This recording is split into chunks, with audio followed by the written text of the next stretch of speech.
بسم اللہ الرحمن الرحیم۔ السلام علیکم اسلامک ٹیچر کے پیارے دوستو، الحمدللہ اللہ کا احسان ہوا کہ اس نے ہمیں ایک ایسے دین سے وابستہ کیا ہے جس نے اپنے ماننے والوں کو زندگی گزارنے کے لیے عمدہ اصول بنائے، جس کو مد نظر رکھ کر ہر آدمی اطمینان اور سکون کے ساتھ اپنی زندگی کی کشتی کو کنارے لگا سکتا ہے۔ لہٰذا یہ ممکن نہیں ہو سکتا ہے کہ اسلام نے ہمیں ایسے طریقے نہ بتائے ہوں جس سے ہماری تجارت میں برکت ہو، اور اسلام ہی نے ہمیں وہ چند روزی کو ختم کرنے کے چند اسباب بھی بتائے ہیں کہ اگر جن کو اختیار کر لیا جائے تو روزی ختم ہو جاتی ہے اور ایک فیکٹری کا مالک بھی فقیر بن جاتا ہے۔ تو پیارے دوستو، آئیے ہم قرآن و حدیث کی روشنی میں اور صحابہ و اسلاف کے آثار میں اور بزرگوں کے تجربے میں ان کو تلاش کریں۔ قرآن کریم چونکہ ہمارے لیے آسمانی گائیڈنس ہے، لہٰذا سب سے پہلے قرآن ہی میں اس کو تلاش کریں، اور ساتھ ہی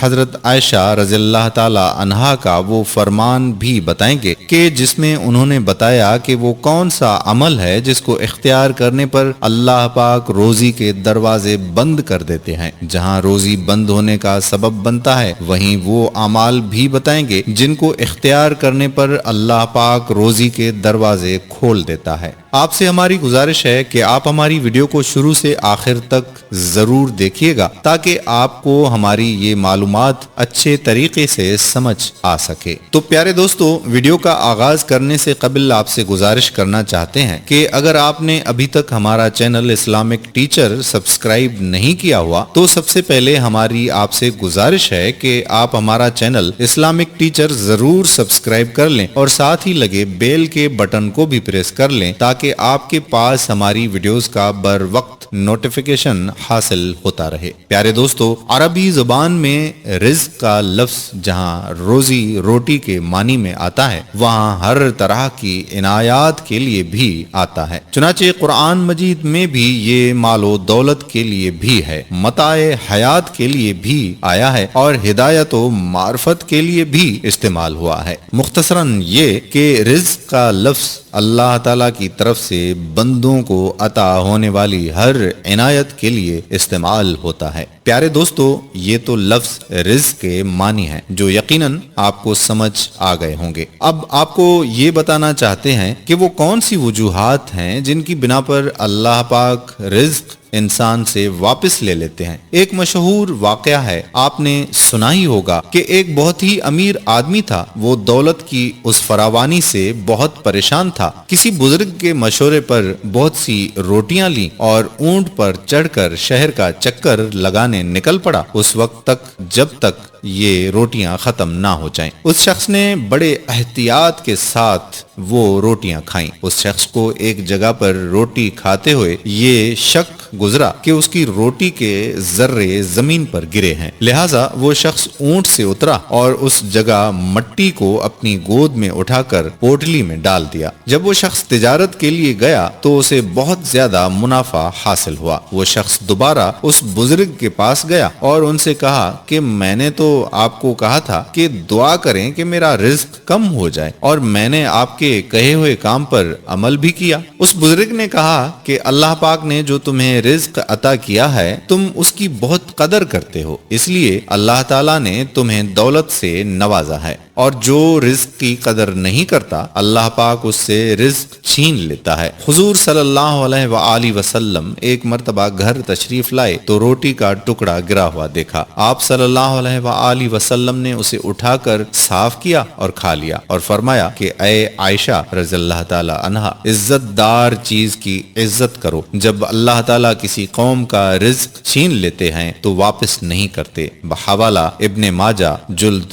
2 حدیث نمبر 1142۔ حضرت عائشہ رضی اللہ تعالی عنہا سے روایت ہے کہ نبی کریم صلی اللہ علیہ وآلہ وسلم نے ارشاد فرمایا کہ روٹی کا ادب کرو، مقاصد حسنہ میں بعض علماء کا قول نقل کیا گیا ہے کہ گیہوں جب پاؤں میں آتا ہے تو اس کے سبب قحط ہو جاتا ہے۔ خیانت کرنا، جس گھر میں خیانت ہو وہاں سے برکت اٹھ جاتی ہے۔ رسول اللہ صلی اللہ علیہ وآلہ وسلم نے ارشاد فرمایا کہ بے شک آدمی محروم ہو جاتا ہے رزق سے گناہوں کے سبب جس کو وہ اختیار کرتا ہے۔ ابن ماجہ میں عبداللہ بن عمر رضی اللہ تعالی عنہ سے روایت ہے کہ ہم 10 آدمی حضور اقدس صلی اللہ علیہ وآلہ وسلم کی خدمت میں حاضر تھے۔ آپ صلی اللہ علیہ وآلہ وسلم ہماری طرف متوجہ ہو کر ارشاد فرمانے لگے کہ 5 چیزیں ہیں، میں خدا کی پناہ چاہتا ہوں کہ تم ان کو پاؤ۔ جب کسی قوم میں بے حیائی کے افعال علل اعلان ہونے لگیں، وہ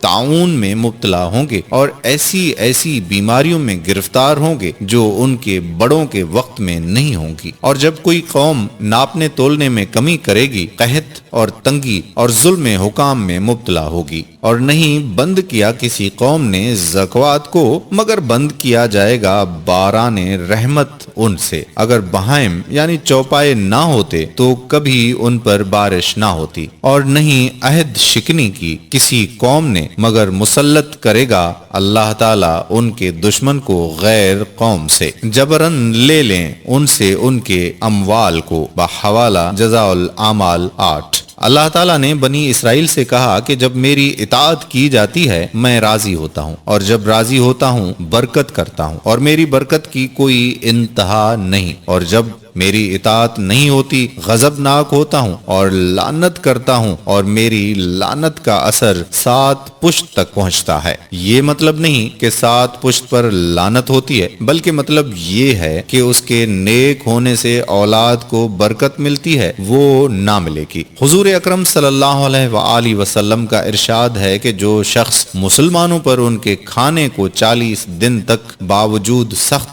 احتیاج کے روکے رکھے فروخت نہ کرے، حق تعالی شانہ اس کو کوڑ کے مرض اور افلاس میں مبتلا کرتا ہے۔ بحوالہ مشکوات شریف۔ خیانت کرنا، جس گھر میں خیانت ہو وہاں سے برکت اٹھ جاتی ہے۔ بحوالہ طبرانی صغیر۔ بے برکتی والے عمل، نافع الخلائق میں ہے کہ جو کوئی کنگھی کو کھڑا ہو کر کرے قرض دار ہو، اور جو کوئی کھانے کو سونگھے برکت اس سے جائے۔ ماں باپ کی بد دعا، حضرت انس بن مالک رضی اللہ تعالی عنہ سے روایت ہے کہ رسول اللہ صلی اللہ علیہ وآلہ وسلم نے فرمایا کہ اپنی اولاد کو بد دعا نہ دیا کرو، جو کوئی اپنی اولاد کو مرنے کی بد دعا دے گا وہ محتاجی میں مبتلا کر دیا جائے گا۔ کپڑے سے جھاڑو دینا، ابو اللیث نے بستان میں لکھا ہے کہ جو شخص کپڑے سے جھاڑو دیا کرے تو آخر کو محتاج ہو جائے گا۔ ناپاکی سے تنگی کا خدشہ، جس شخص کو غسل کی حاجت ہو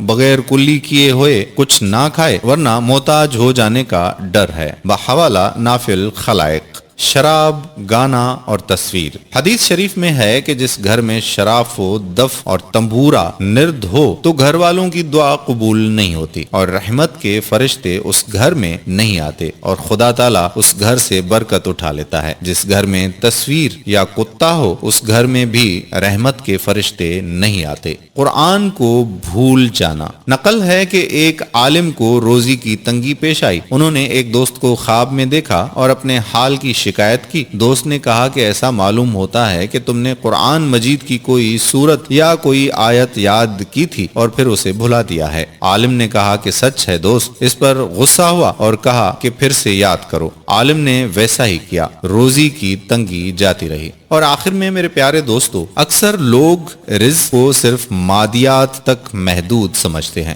جبکہ فجر کے وقت بغیر الارم یا کسی کے کہنے پر گہری نیند سے اٹھنا رزق ہے، اس لیے کہ بہت سارے افراد نہیں اٹھ سکتے۔ مشکلات اور مصائب کے ساتھ مقابلہ کرنے کے لیے خدا کی طرف سے دی ہوئی صبر رزق ہے۔ اگر کوئی اپنے والد کو محبت اور احترام کے ساتھ ایک گلاس پانی دے دیتا ہے تو نیکی کا یہ فرصت رزق ہے۔ ایسے دوست کا ملنا جو تمہیں بد حجابی، نام نہاد ثقافتی ڈانس اور بوائے فرینڈ وغیرہ جیسے آلودگیوں سے دور رکھے، خدا کی طرف سے رزق ہے۔ بعض اوقات نماز کے دوران انسان کا فکر کہیں اور چلا جاتا ہے، لیکن اچانک انسان خدا کی طرف توجہ کرتا ہے اور خضوع و خشوع کے ساتھ نماز پڑھنے لگتا ہے۔ یہ بھی رزق ہے خدا کی طرف سے۔ لہٰذا جب بھی رزق کے لیے دعا کرنا تو اپنی دعا کو کاغذ کے چند ٹکڑوں تک محدود نہ سمجھنا، بلکہ یہ چیزیں بھی رزق ہیں اور حقیقی رزق بھی یہی ہے۔ اور ہاں، یہ بات بھی انسان کے ذہن میں ہونا چاہیے کہ گناہ انسان کے مادی اور معنوی رزق کو نابود کر دیتا ہے۔ اجازت چاہنے سے پہلے آپ سے ہم یہ گزارش کرتے ہیں کہ اگر آپ نے ابھی تک ہمارا چینل اسلامک ٹیچر سبسکرائب نہیں کیا ہوا تو ہماری آپ سے گزارش ہے کہ آپ ہمارا چینل اسلامک ٹیچر ضرور سبسکرائب کر لیں اور ساتھ ہی لگے بیل کے بٹن کو بھی پریس کر لیں تاکہ آپ کے پاس فیوچر میں اپلوڈ ہونے والی ہماری مزید معلوماتی ویڈیوز کا نوٹیفیکیشن بر وقت مل سکے۔ آنے والی ویڈیو تک دیجیے اجازت۔ اللہ حافظ۔